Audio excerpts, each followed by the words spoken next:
Yeah, I just decided to do that a little bit differently before the stream today. If you guys would actually look at it, yeah, it's a little bit of a different stream today. How's everybody doing? Is everybody enjoying their day? And yes, um, latest, I hate Mondays every day. Every day, every Monday is horrible. And yeah, it's a thing. Fuck. Okay. Hey, how y'all doing? I got the nice ambient lighting today, and yeah. So I decided to just do a little bit different today. I didn't do all the pomp and circumstance that I normally do. You guys can see the artwork in the background. Hint, hint. Artwork in the background, almost as if I have it on sale. Artwork in the background. Oh God. Um, how's everybody doing today? If you haven't done it, please like the stream. Press that like button on the stream if you haven't done it.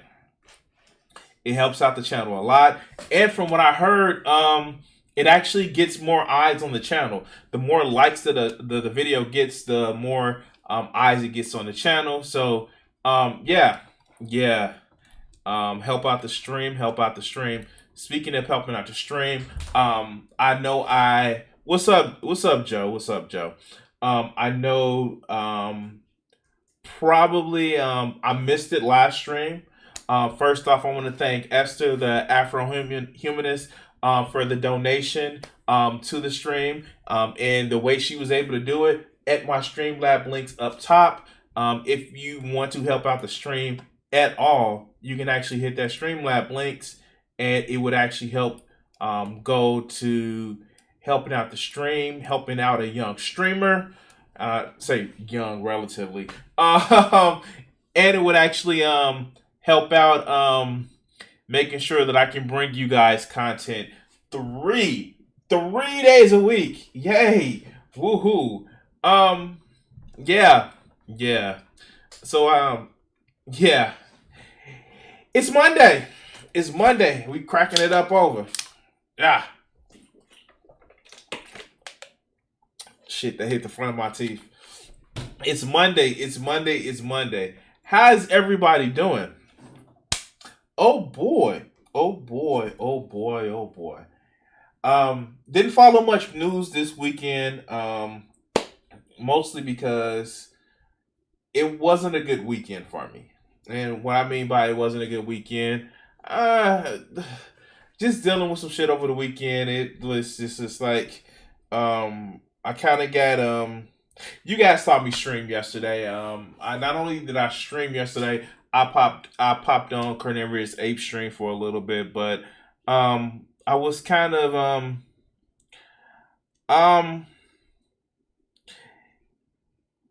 I tell you guys this.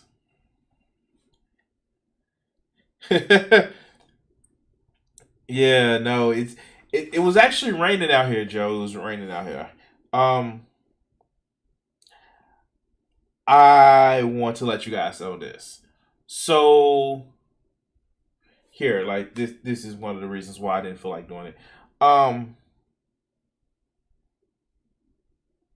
I spoke about this like Friday too. Um, I find myself just trying to deal with a lot of shit. And if you were and I was talking earlier today, and like what we're going through, what we're just facing right now at the time of this crisis is just so fucked up, man. It is so fucked up. And God, it has affected me in a ways that I just like um that I just didn't think it would. Like it I'm not okay with it. Like it's funny that I just like I'm not okay. And I'm trying to deal with it, and it's just one of those things where it's just like um yeah. here, let's just address this. Um, this isn't gonna be a segment, but I guess we can actually start it up. So, this is just depressing. So the U.S. the U.S. economy added 194,000 jobs in September, another weak month heading into the final stretch of 2021. The United States, and let me just boot this up a little bit so you guys can read it. The United States,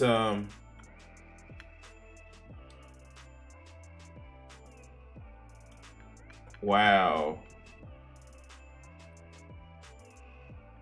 dude, I'm sorry to hear that. What was he? What event was he in, Joe?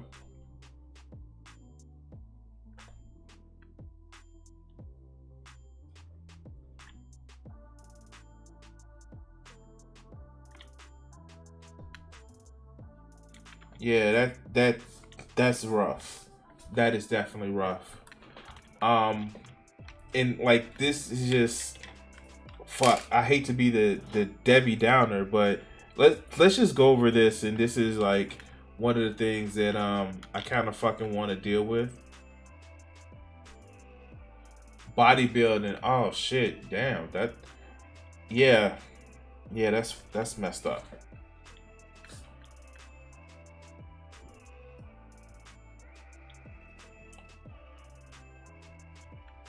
So let's just look at this for a second.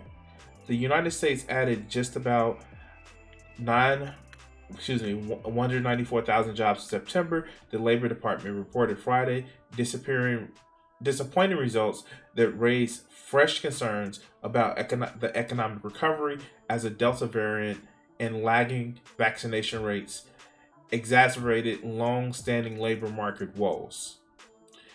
The tally well below the 500,000 that the analysts had forecasted is the lowest since January and comes after months of strong job growth petered out in August, though it was enough to slice the unemployment rate to 4.8% versus the 5.2% in August. The decline is partly due to the number of people, primarily women, leaving the labor force.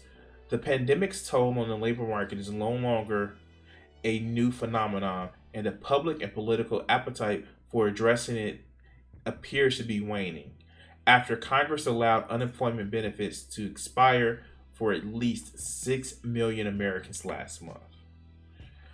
The report underscores the continuing strain in certain sectors of the economy, particularly in low wage work, which has not rebounded the way higher skilled job positions have. The United States has 5 million fewer jobs than it did pre pandemic, and it needs to gain back an even bigger number for the labor market to fully recover.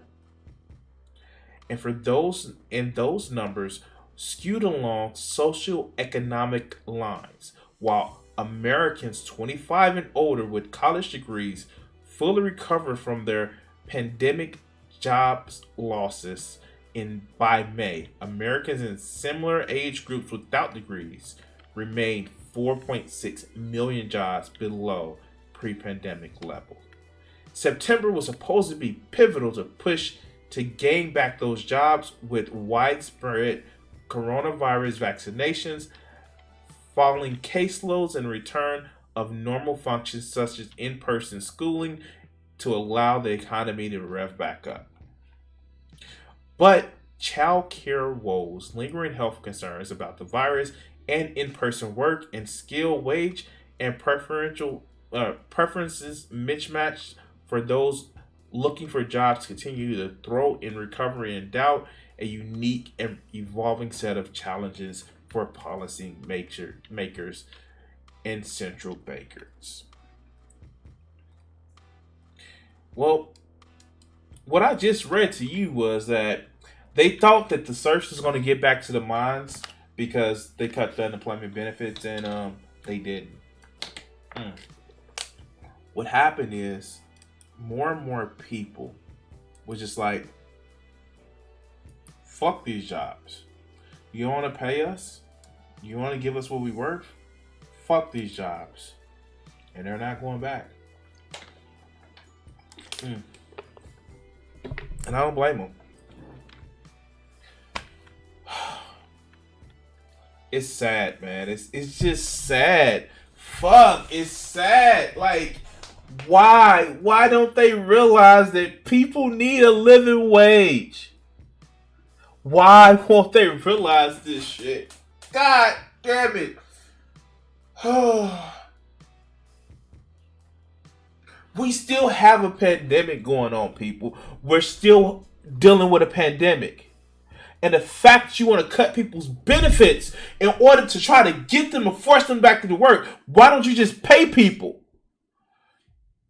No, you're too concerned with fucking partisanship to fucking crash the economy just to make different people look bad.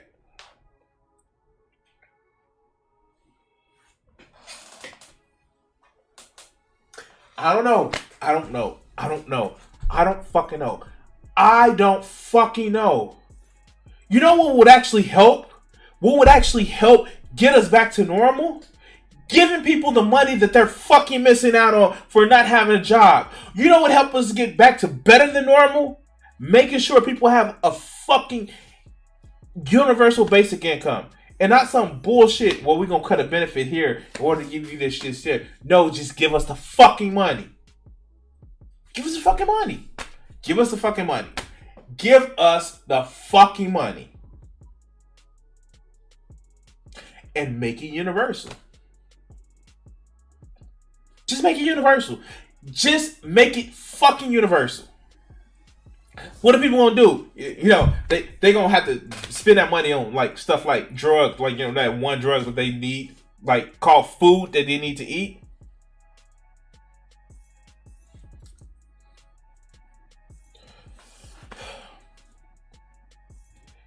The numbers came out. And they realized when they cut the money for people to spend money buying shit, the demand went out. This is clearly fucking supply and demand. People are demanding more money to work for these jobs. Why don't you just supply them the money? When you give people more money, then people spend more money.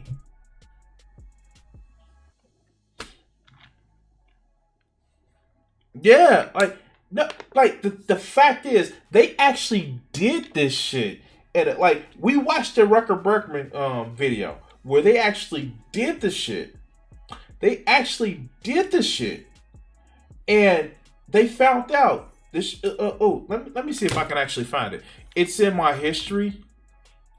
Let's see.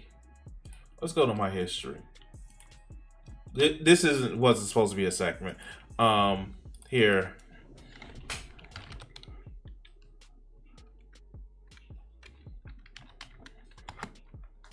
Let's see if I can actually find them.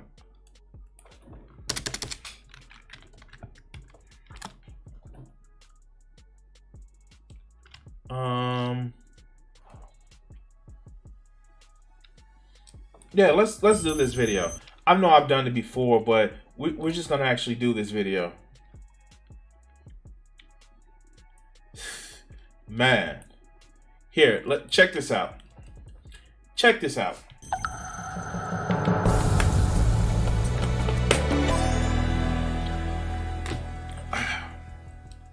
You guys can hear fine. Okay, good.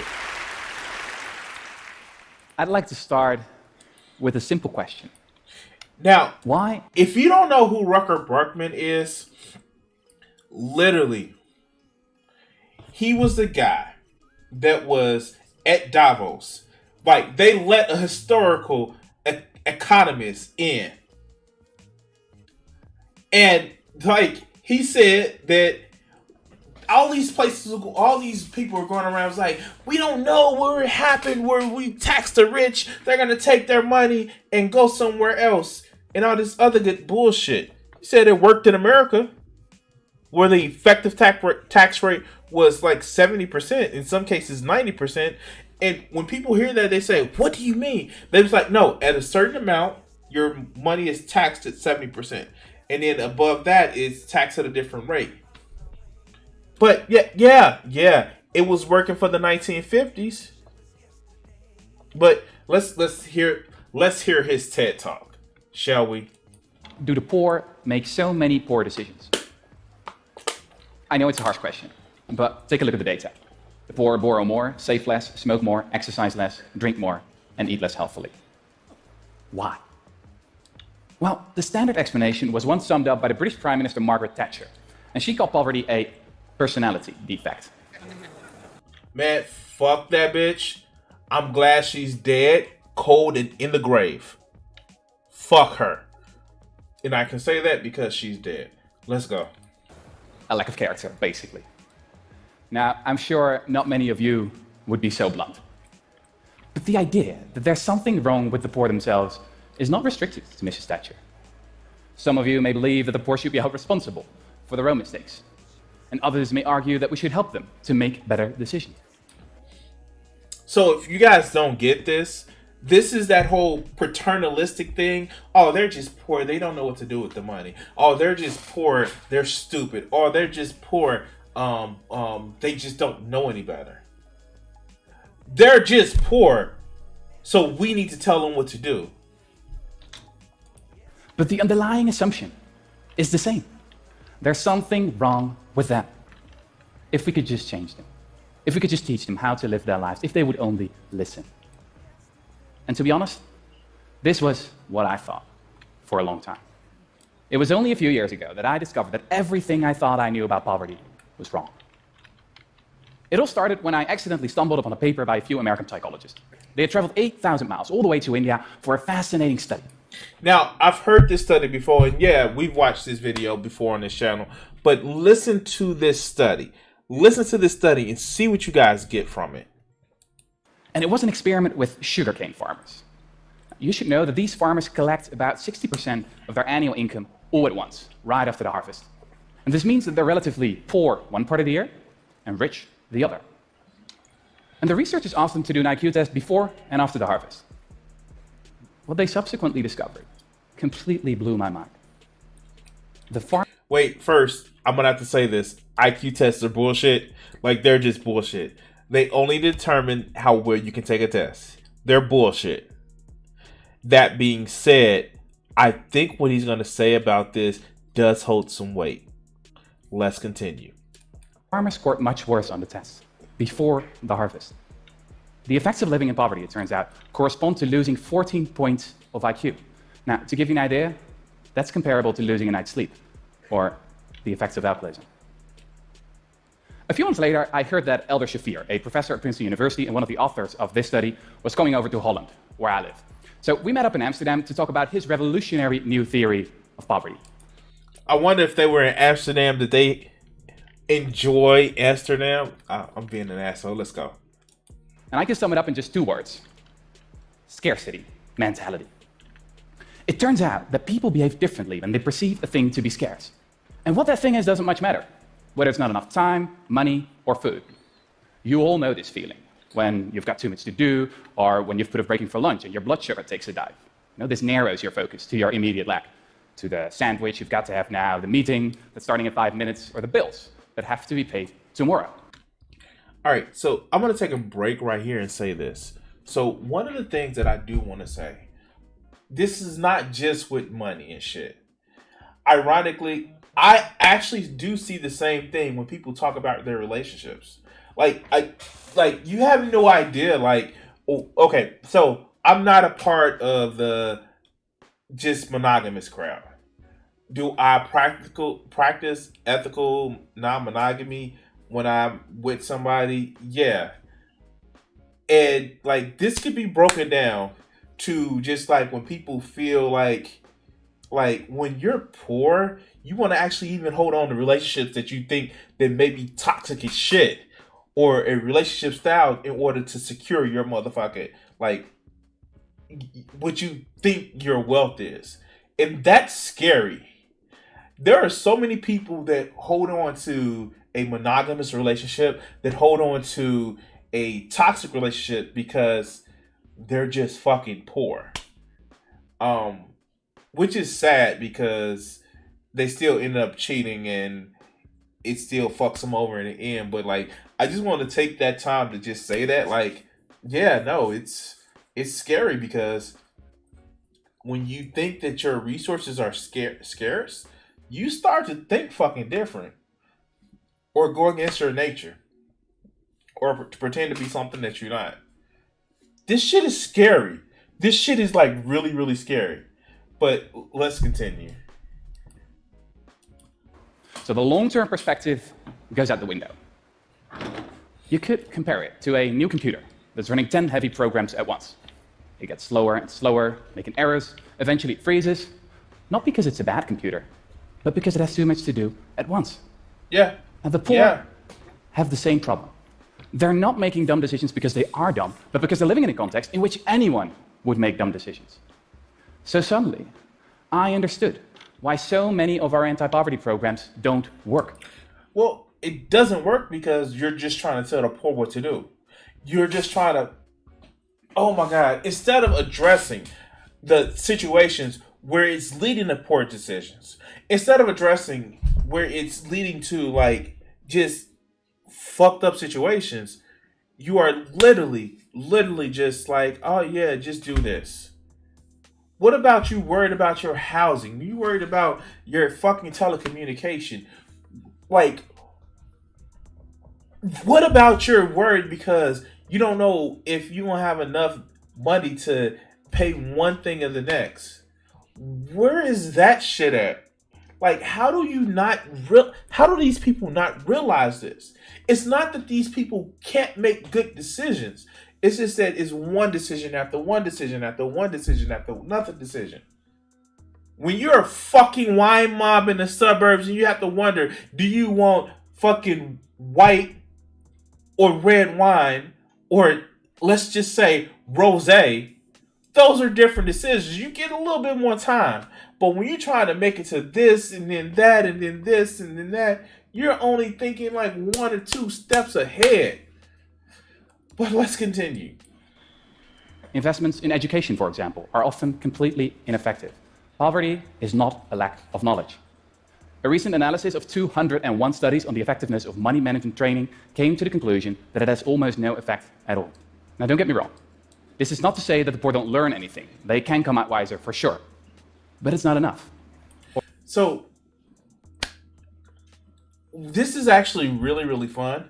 Well, why don't you just teach them to pay their bills? Why don't you just like, if you have a bill that's $600 and another bill that's $700 and another bill that's fucking another $600 and you only have $1,500 coming in, what do you think people are gonna fucking do with their money? They're gonna fucking flip out. They can be like, fuck it. Let's spend it on some bullshit so I can cope. This is one of the reasons why I don't harp on people that are poor that do drugs. Shit, it's stressful. Being poor is stressful. But let's continue. Or, as Professor Shafir told me, it's like teaching someone to swim and then throwing them in a stormy sea. I still remember sitting there, perplexed. And it struck me that we could have figured this all out decades ago. I mean, these psychologists didn't need any complicated brain scans. They only had to measure the farmer's IQ. Yes, Joe, it may be time for pinata economics in Minecraft. I'm not saying that we should eat the rich, but they do taste good with barbecue sauce. An IQ tests were invented more than 100 years ago. Actually, I realized I'd read about the psychology of poverty before. George Orwell, one of the greatest writers who ever lived, experienced poverty firsthand in the 1920s. The essence of poverty, he wrote back then, is that it annihilates the future. And he marveled. Yeah, GA. Like, yeah, of course. Financial literacy is bullshit. Like, people know when they have enough money how to pay their bills. People know how to do that shit. The problem is not having enough money to pay your bills. That's literally an issue. That is literally a fucking issue.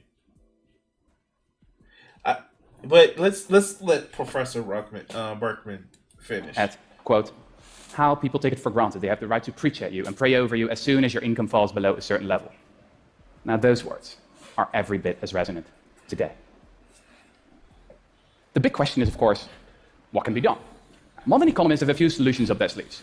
We could help the poor with their paperwork or send them a text message to remind them to pay their bills. Now, this type of solution is hugely popular with modern politicians. Yeah, personal responsibility. Yeah.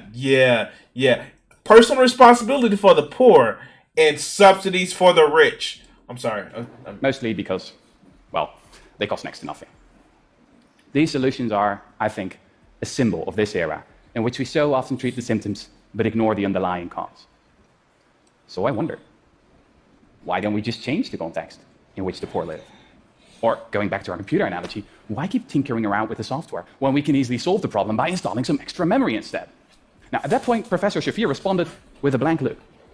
And after a few seconds, he said, I get it. You mean you want to just hand out more money to the poor to eradicate poverty? Yeah, sure, that'd be great. But I'm afraid that brand of left-wing politics you've got in Amsterdam, it doesn't exist in the States.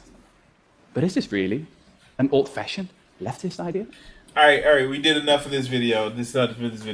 It's just like, here, let me spoil it for you.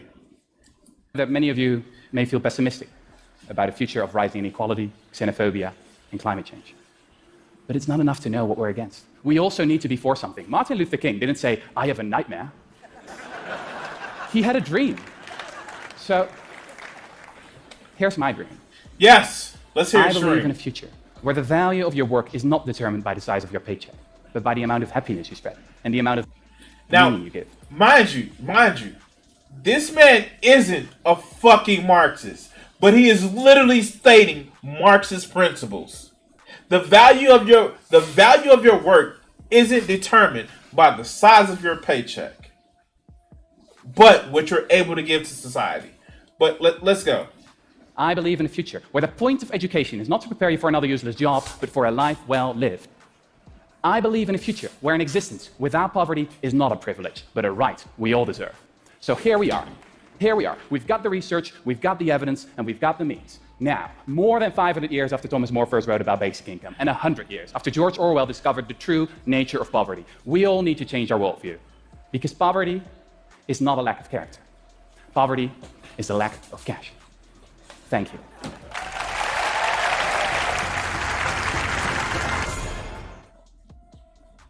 All right.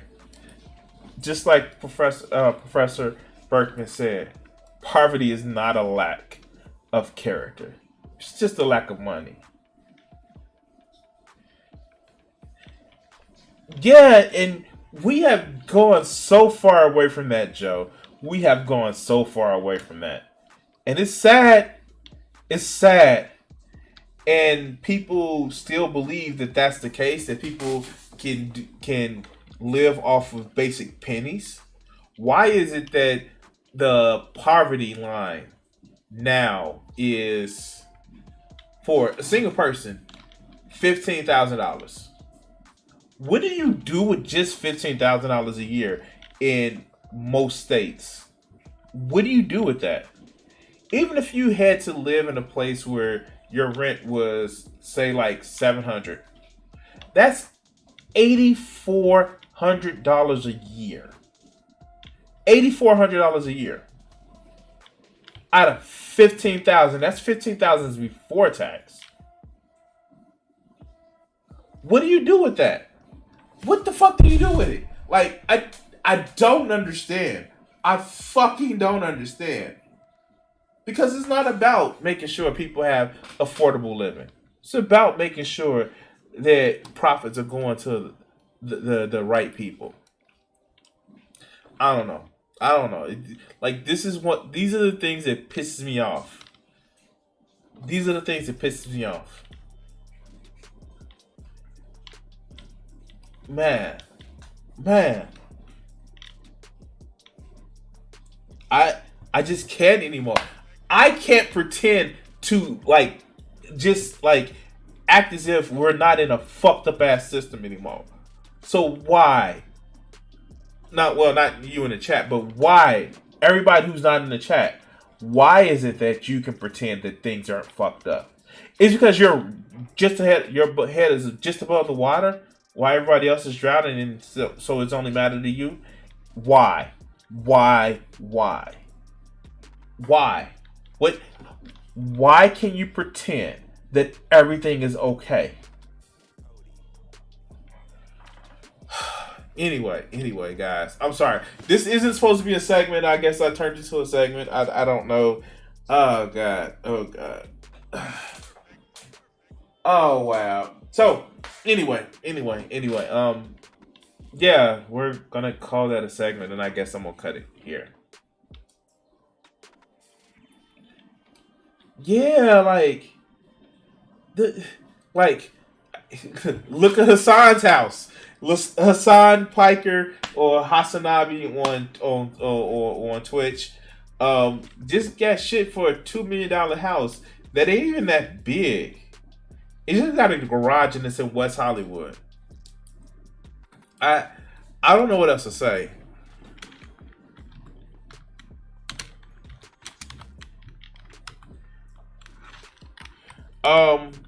Here.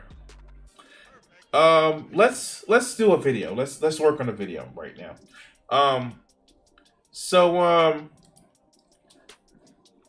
Let's go. Let's start it here. I owe you guys an apology. Why do I owe you guys an apology? Well, because I got on stream Friday. I was tired. And because I was so tired, I started this video and it broke me. It fucking broke me. And I know it's bad. Bad Crimson. I'm sorry. I will flagellate, whatever the fuck it is. I will beat myself later on, probably by watching some porn, to pay penance for actually not being able to finish this video. I know it's bad, and quite frankly, we're gonna do Coach Red Pill. So I ask that you stay with me, and while we're watching this video, if you haven't done so already and you're already watching, hit that like button if you're watching on YouTube, the follow button if you're watching on Twitch, and that subscribe button. It helps out the channel. But let's get into the Coach Red Pill video.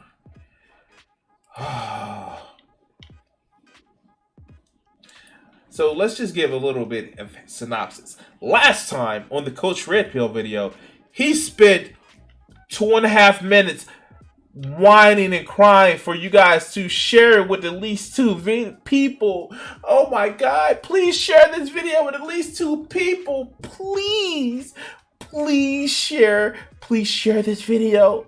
I need you guys to share this video because it's a hostage. I'm holding a hostage. I can't even muster enough to pretend anymore. So let's hear this dumb fuck out. Oh, now, okay. Oh, yes. Okay. So the topic of this video is an older guy dating an older woman dating a younger guy, and he says they both look foolish and needy. So, Coach Red Pill, who's advocated for an older man to date a younger woman, he says when it's the other way around, oh, that's just bad. Let's see if he gives any reasoning for it.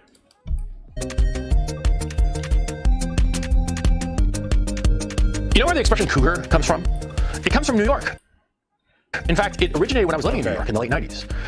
Cougars were called that by bartenders in New York bars, say in New York pickup bars, right? Because during the night, Thursday, Friday, Saturday night, early on in the night, the young women, the hot young women, and the attractive young guys, they hook up early and they leave early, right? Yeah, they'll go home and start the fucking. Like hook up, go fuck. Where's the problem with that? I just what's the problem with that? You do you, boo, as long as it's safe. As long as it say you do you, I'm not gonna hate on you. But what are you talking about, Coach Red Pill? Let's go. But by the end of the night, by closing time, 2 a.m. or whenever the fuck, who's left? Huh? The drunks, the people that couldn't pick up somebody, but like even people that just wanted to stay and party. Like you don't always go to the club in order to go fuck. That's not a thing. It's not a thing. All right, let's go. So attractive guys and the older women, right? And the bartender started calling the older women cougars, right? Because they drink a lot, right? And they called them that because the cougars were picking off the weak. That's where the expression comes from. Yeah, we're seeing a lot more cougars. Why don't I don't believe him? For some reason, I don't believe them. Let's see.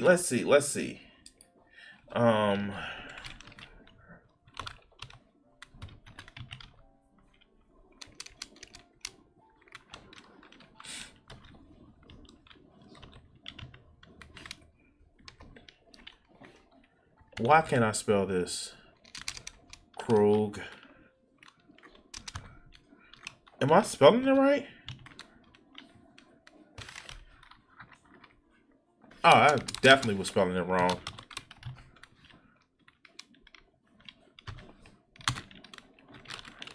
Let's look up under Urban Dictionary. I said dick. I'm an asshole. Kruger, older woman who frequents clubs and older in order to score with much younger men. The Kruger can be anywhere from an overly surgically altered wind tunnel victim. That's bad. To a absolutely sad and bloated old hornmeister. Fuck, this is bad. To a real hottie or MILF. Mother I would like to fuck. Krugers are gaining in popularity, particularly the true hotties, as young men find not only a sexual high, but many times a chick with their shit together. That Kruger I met last night showed me shit I didn't even know existed. I'm going back for more. Around February 18, 2005. An older, experienced woman.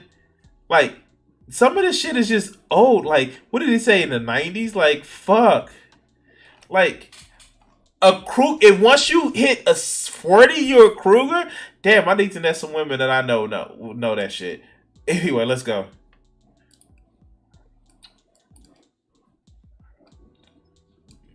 Yeah, it is some Lucas Warner shit. Exactly. Aren't we? We're seeing a lot more older women with younger guys. We're seeing a lot more of that. Actually, Lucas said that he dated a woman that was older than him. And, like, she kind of, like, fucked him over. Man, maybe that's why he's the way he is. But let's go.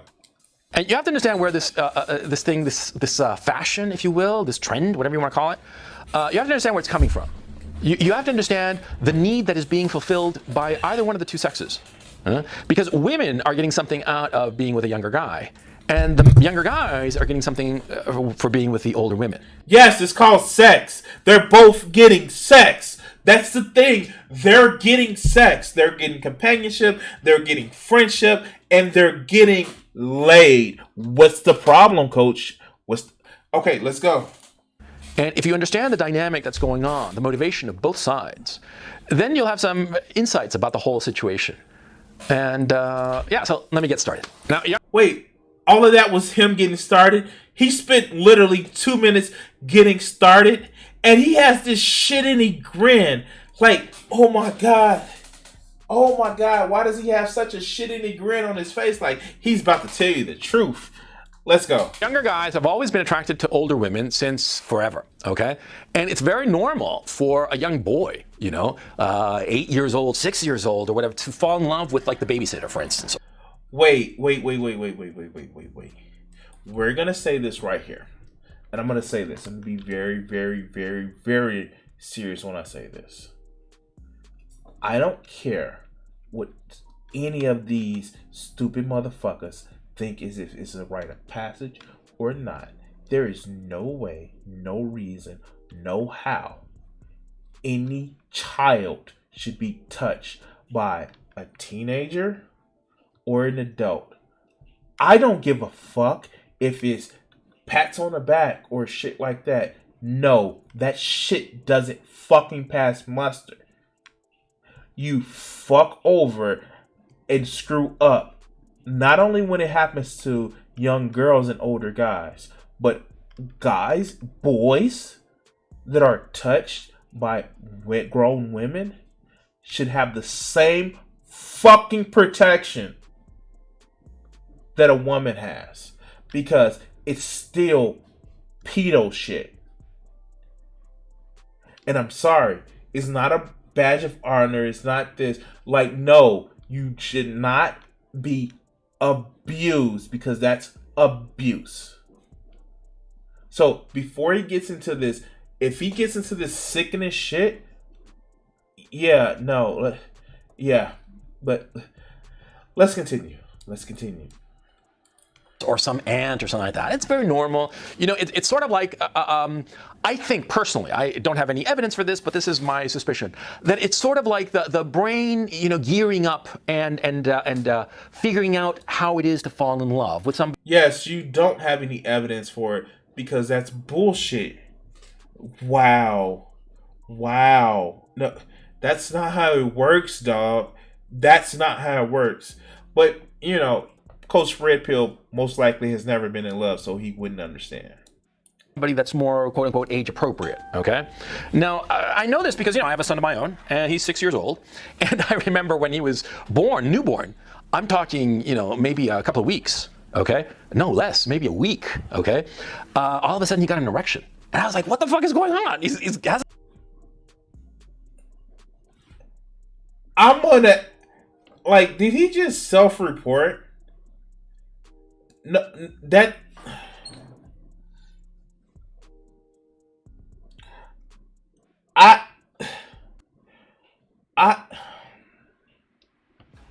Is this man really going to talk about?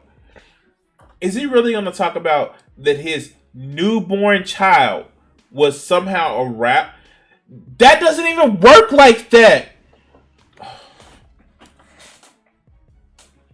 Disgusting. An erection. His mother freaked out too. You know, what the fuck? The kid is a newborn and he's got a heart on. What the fuck? You know, what pervert do we have? And the doctor just laughed his ass off and said, no, it's perfectly normal. You know, it's sort of like the body making sure that all the equipment functions properly. And periodically the kid had an erection, you know. He couldn't do anything with the erection, the fucking baby, right? It's fucking funny, right? I think he really thinks this shit is funny. He really is like attaboy about a newborn.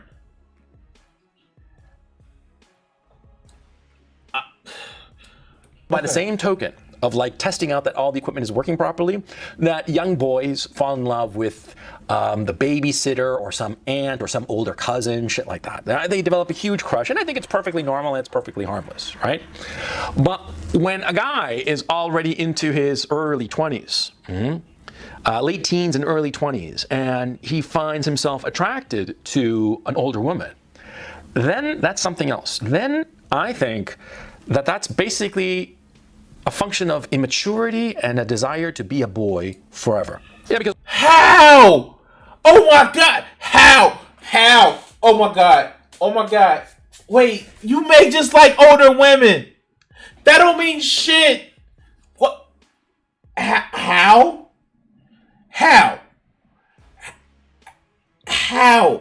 How is it that you may like older women? Just me. How? Maybe he's gonna tell us. Let's go.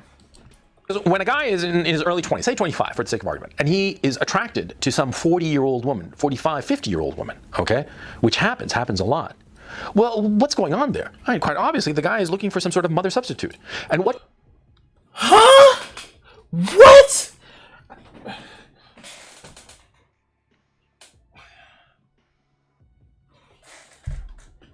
I wonder would he say the same thing when a older guy is dating a younger woman, that she's looking for her daddy. Well, that just sounded disgusting the way it came out of my mouth. But let's continue. What kind of love does a mother give? Unconditional. That's a key issue. See, unconditional, undemanding. You're involved with a woman who's your age. You're 25, say, and you're involved with a girl who's 25 or 24, 27, but roughly close to your age, right? She's going to be very demanding. She's going to want things from you. She's going to want a commitment. She's going to want you to have a good job. She's going to want all kinds of stuff. Wait, so is he thinking that the older women don't want a man that's actually working on himself? Like, what does he think that these young chicks do? That, like, oh my God. So he has said two of his fucking favorite fallacies within a short amount of time. One, that women are all about, getting something from men, and fucking two, this whole women only mothers give unconditional love. Like, this motherfucker has a following. This is so fucking stupid. And maybe for the celebrate people that he talks to in his crowd, that may actually seem like it rings true. But no, when I was 25 and a 40-year-old woman made a pass at me, I was thinking, sex. I was not looking for a mother figure. I guess I was 21. Yeah, I was 21. I was thinking, sex. Fuck. And his whole thing is like, he literally thinks that women just want to, just like when they're that age, they just have this motherly instinct. That's not how this works, Chief. Oh my God. Yeah, Joe, he thinks he's Al Bundy. And oh God. Let's go. But an older woman is not going to want that, especially a woman who is way past the childbearing age. And that's what I'm really referring to in this, so far as this video is concerned. These women who are beyond the childbearing age, right? Women can still have kids at 40, at 45. Oh my God. Oh my God. Oh my God. Coach Red Pill doesn't know anything about biology. Oh my God, Coach Red Pill doesn't know anything about humans.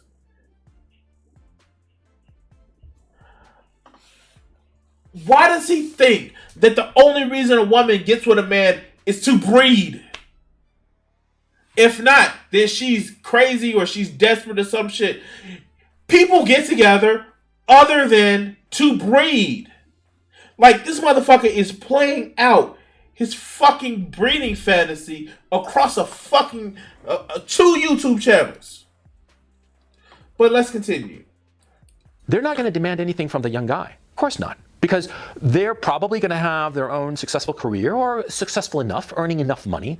So they don't need the guy to provide any revenue, right?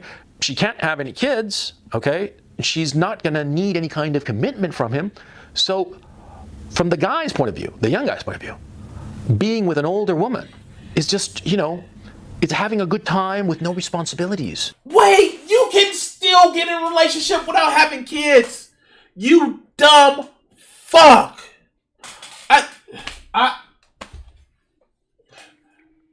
You can get in a relationship without having kids. And even if she was established and didn't want kids, maybe she wants a companion. Sometimes you're around people that you like and you like to fuck them.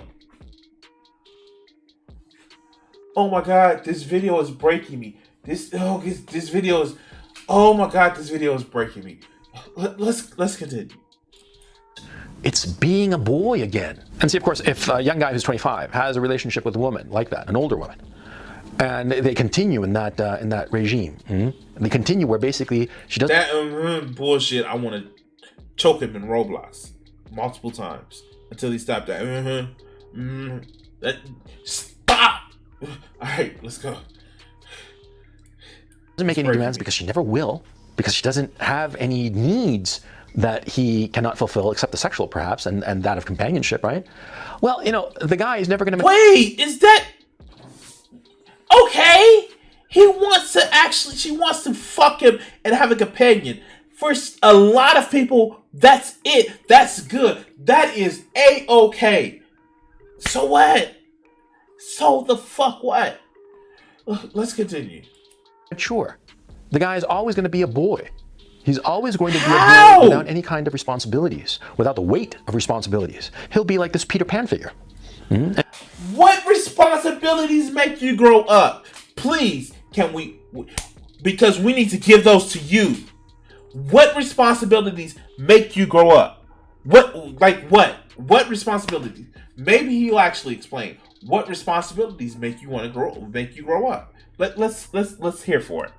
And if you don't believe me, look at Emmanuel Macron, the French president. He's married to an older woman. In fact, she was, as I understand it, his high school teacher. And he had an affair with her when he was like a teenager, like 17, 18, some shit like that. And he went up and married her. Look at him today. The guy is a 40-something-year-old man. And he's, like a fucking Peter Pan figure. And of course, this woman was too old to have a kid with him.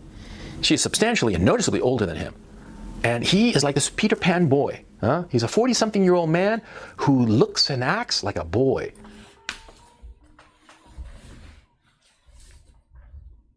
I'm gonna let the irony sink into this motherfucker.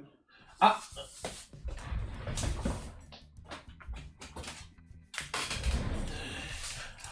gonna let the motherfucking irony sink into him. He is literally complaining that the fucking president of France acts like a boy.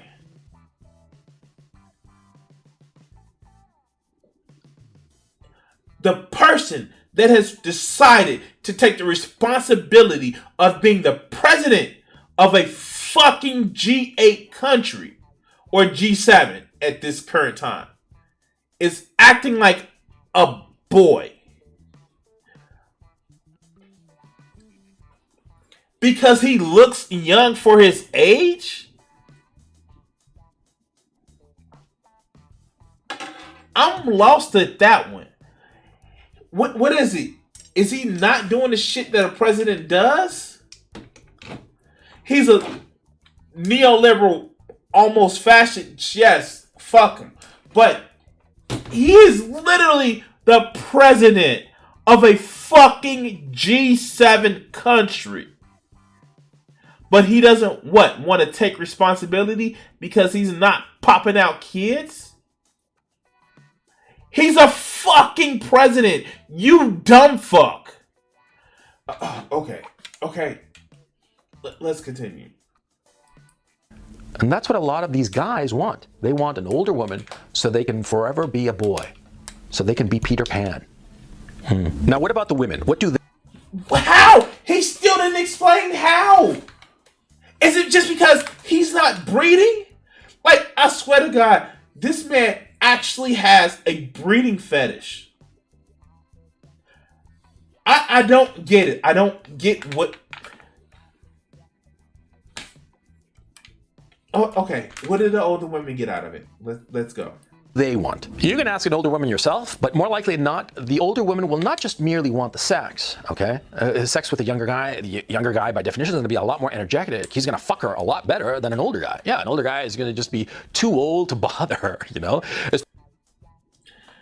Is this another Coach Red Pill therapy session? I know he has an issue with his wife, an estranged wife and shit like that. But is this another Coach Red Pill fucking therapy session?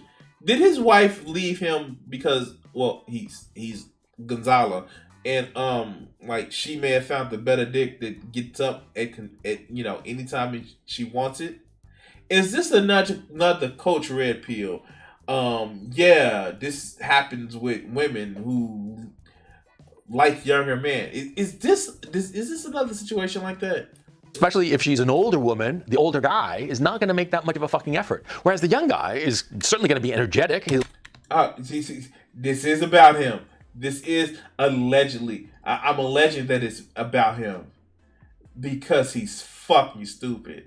Let's go. He'll be able to fuck her at least a couple of times a night, right?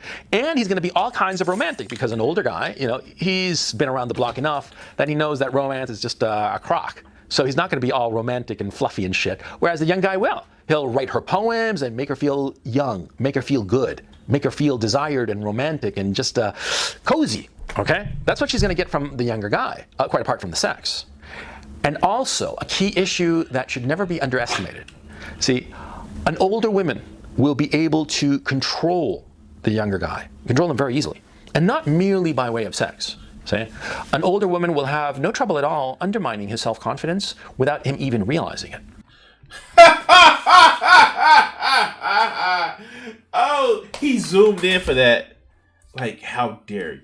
This old woman is gonna just control you and control your self-confidence. Like, boy, oh boy.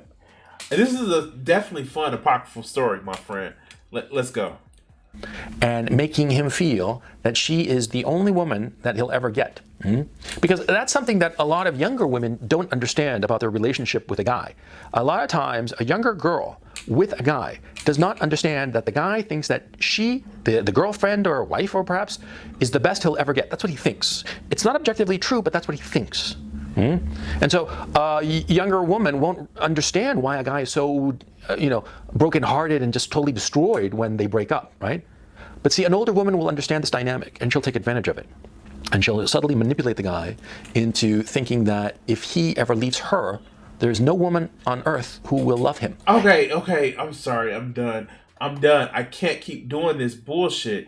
Like, Coach Red Pill is just a fucking idiot. And I'm sorry to say, it sounds like he's never been in a fucking real relationship or one that's been long term. Again, I know he actually has children.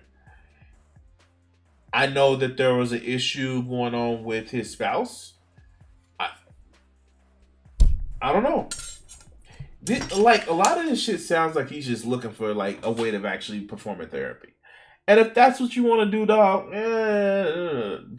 I can't condemn you for recognizing the need, but you need to go fucking talk to somebody.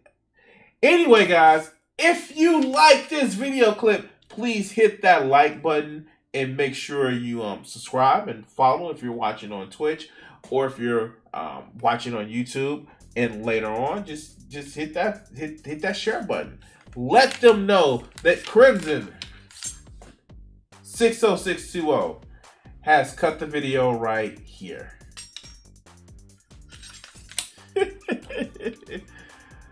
Oh God. All right. So all right. Serious time. I know we're doing serious topics and shit like that. All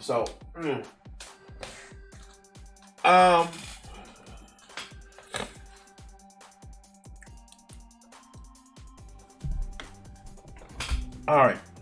Let's actually address a serious topic. I'm going to be very serious when I start this topic. So let's go on. All right. So, guys, I want you guys to realize something. Fuck Christopher Columbus. That piece of shit, fucking genocidal and homicidal fucking maniac. Fuck Christopher Columbus. Fuck him. Let him. I hope when he went back to fucking Spain and literally was jailed for the atrocity that he's committed, that he was very much subject to the shit that a lot of people in jail are subject to now. Fuck Christopher Columbus. And happy Indigenous People Day. Now, it was brought to my attention that there is here October the 12th. This is from a webpage called The Oatmeal. October the 12th is Columbus Day in the United States of America. When asked to describe Christopher Columbus, most people generally say two things. He was a brave explorer despite terrible odds, sailed across the Atlantic and proved that the world was round. Secondly, he was a tireless, courageous hero who discovered a new world. Now, there are many ideas that comprise Columbus's legacy. I am here to dispel those motherfucking ideas. and with as much candor as I can muster, introduce a few of my own. And this is from the oatmeal. So, in 1491, no one thought the earth was flat. The Greeks, I forgot that motherfucker's name, with the sticks and the wheel, they determined that the world was round. Hello, flat earthers. So no one thought the earth was flat. The notion that that in pre-Columbian times everyone thought the earth was flat is a myth conjured up in the 18th century. Misguided historians started parroting other misguided historians, which trickled down to the school teachers, and the idea stuck. Erasmus, I can't pronounce his name, but yes, that was him. He actually took a whale in Cairo and I believe in Alexandria, saw the difference in the shadows between the two of them, and measured it, and actually got very close to the circumference of the earth, which is actually really cool. I think he used the Pythagorean theory, but he actually found that it was actually really close. So, Columbus knew that the earth was round. The Queen of Spain knew that the earth was round. And pretty much everyone with an education knew the earth was round. The ancient Greeks had proven it 2,000 years ago, before Columbus was even born. In 1492, Columbus sailed the ocean blue and discovered a new world. Glossing over the fact that the natives living in the New World got there 14,000 years before Columbus discovered it, Leif Erikson technically found the New World 500 years before Columbus ever set sail, although Columbus' arrival did mark the beginning of a new era, systematically speaking, he didn't discover the Americas. I am not here to argue semantics, however. I am here to argue for Columbus' true legacy, a legacy that I believe can be defined by detailing what transpired between Columbus and the Lycaonian natives who occupy what is currently known as the Bahamas. In 1493, Columbus' initial voyage to the New World was revolutionary but not particularly fruitful. Columbus knew he had stumbled into something big, but he remained myopically focused on gold rather than discovery of the new landmass. His myopathy was partially fueled by the natives themselves, for they were gold jewelry that Columbus immediately took note of in his journal, and the sources of gold became his primary objective from then out. A better trade route to Asia be damned. Columbus wanted that. Cheddar! This set the precedent for the remainder of Columbus' interactions with the native peoples. On the 1492 voyage, Columbus described them as healthy, generous, and hospitable people. When the Santa Maria was shipwrecked, the Lycaonian natives worked for hours to rescue the ship, saving the crew and cargo. When Columbus returned home, he took 25 Lycaonian natives with him. Of those 25, 7 survived the voyage. It sounds almost as if he's making a template for something else, for another group of people to travel across the ocean blue and lose more people going across the ocean. There was a kindness in the natives. Columbus saw weakness, and he concluded in his 1492 journal entry with this: I could conquer the whole of them with 50 men and govern them as I please. It sounded really much like an authoritarian there, aren't you, Chris? Upon returning to Spain, Columbus sold the Queen the idea of a new world saturated in wealth and prosperity beyond her wildest dreams. She in turn outfitted him with 17 ships, 1,500 men, and an arsenal of swords, crossbows, and cannons. So Columbus returned to the New World, this time armed to the fucking teeth. Upon his arrival, he demanded that the Layanan people give his men food and gold and allow them to have sex with their women. Boy, boy, boy. I'm talking about selling the ocean blue and spreading fucking syphilis. Anyway, when the Layanans refused, Columbus responded by ordering that their ears and noses be cut off so that the now disfigured offenders could return to the village and serve as a warning to others. Remember, in his law, Christopher Columbus bragged about giving a slave woman to one of his fucking commanders on a ship. Eventually, the natives rebelled. Columbus saw this as a perfect excuse to go to war, and with heavily armed troops and advanced weaponry, it would wind up being a very short war. The natives were quickly slaughtered, having only spears, rocks, and other primitive tools to fight.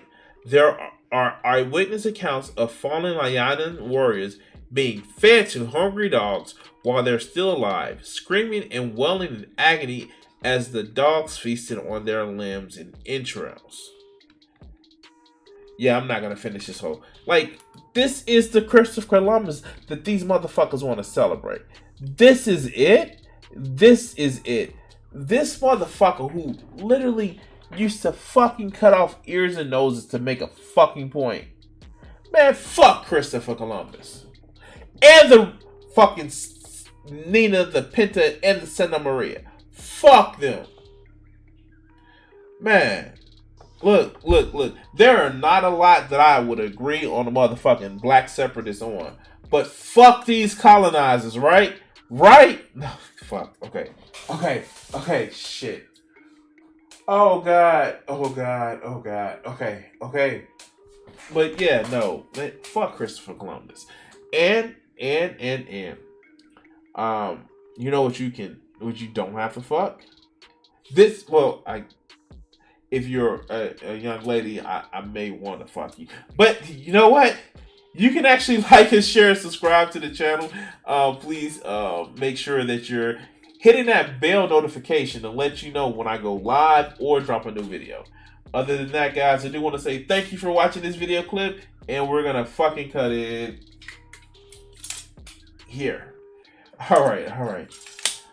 Wow. Yeah. What do I want to do? I'm getting a little bit tired, and I think I may actually call it a night, guys. I've been up since like 4 this morning, and I'm not okay with that. Because basically what ends up happening is my fucking eyes get like really, really bad, and I do have yellow light reflecting glasses. I'm gonna be back Wednesday.